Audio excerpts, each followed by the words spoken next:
নমস্কার বন্ধুরা, আমি পম্পি। আজ হাজির হয়েছি একটা মিষ্টি রেসিপি নিয়ে। বাংলার জনপ্রিয় মিষ্টির মধ্যে কলাকাঁদ হচ্ছে অন্যতম। আর এই কলাকাঁদ খেতে তো খুবই সুস্বাদু হয়, সবাই জানি। বাড়িতে বানানো খুবই সহজ। 1.5 লিটার দুধ হাই ফ্লেমে বসিয়ে রেখেছি।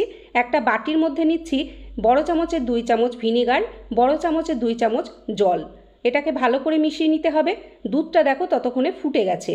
গ্যাসের ফ্লেম অফ করার পর 1 থেকে 2 মিনিট অপেক্ষা করে নিয়ে এই মিশ্রণটা দিচ্ছি। জল ও ভিনিগারের মিশ্রণটা অল্প অল্প করে দেব, একবারে কিন্তু সবটা দিয়ে দিলে হবে না। অল্প অল্প করে দিতে থাকবো আর হাতা দিয়ে দুধটাকে নাড়তে থাকবো। নাড়তে নাড়তে যখন দেখবে কালার চেঞ্জ হয়ে গেছে, তখন আর ভিনিগার জল দেওয়া যাবে না। দেখো কালার চেঞ্জ হয়ে গেছে, ছানা তৈরি হয়ে গেছে, সমস্ত জলটা কিন্তু লাগেনি। এখন এটাকে ছেঁকে নিতে হবে। ভিনিগারের পরিবর্তে লেবুর রস দিয়ে ছানা বানাতে পারো। যেহেতু ভিনিগার দিয়ে ছানা বানিয়েছি, তাই ছানাটাকে ছেঁকে নেওয়ার পর জল দিয়ে বেশ ভালো করে ধুয়ে নিতে হবে। একটা বড় পাত্রে সুতির কাপড় দিয়েছি। সুতির কাপড়টা দেখো সাদা নিয়েছি, কালার নিলে রং উঠতে পারে, তাই সাদাই নেবে। ছেঁকে নিচ্ছি। ছেঁকে নেওয়ার পর কলের মুখে দিয়ে ছানাটাকে ধুয়ে নেব, তাহলে ভিনিগারের গন্ধটা থাকবে না আর ছানাটা বেশ ঠান্ডাও হয়ে যাবে। গরম থাকলে ছানাটা খুব নরম হয়ে যাবে, ওভারকুক হয়ে যাবে, তাই জল দিয়ে ধুয়ে নিলাম। এখন এটাকে ঝুলিয়ে রাখবো আধ ঘন্টা। হালকা হাত দিয়ে চেপে নিংড়ে নিলাম, তারপর এটাকে আধ ঘন্টা ঝুলিয়ে রাখবো।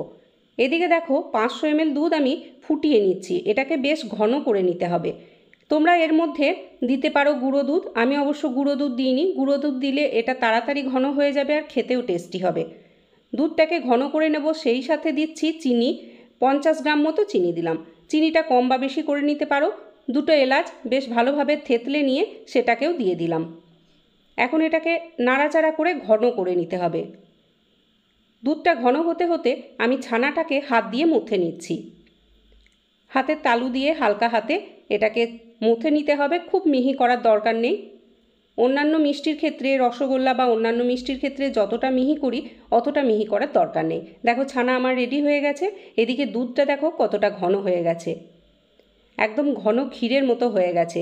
এরকমভাবে ঘন ক্ষীর করে নেওয়ার পরে ছানাটা দেবে। এখন এটার মধ্যে ছানাটা দিয়ে দিচ্ছি।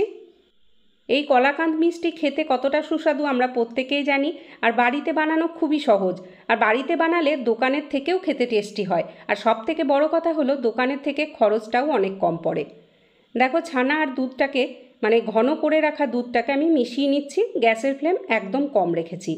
কম আছে এটা একটুক্ষণ পাক করে নেব, তবে খুব বেশি পাক করা যাবে না, তাহলে সন্দেশ শক্ত হয়ে যাবে।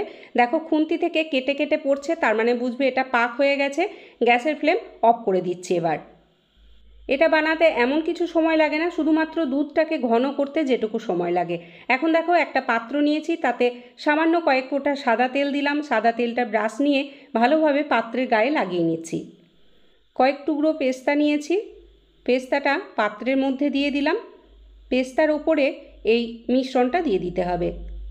ছানা ও দুধের মিশ্রণটা দিয়ে দিচ্ছি। দেখো চামচ দিয়ে একটু সমান করে নিচ্ছি।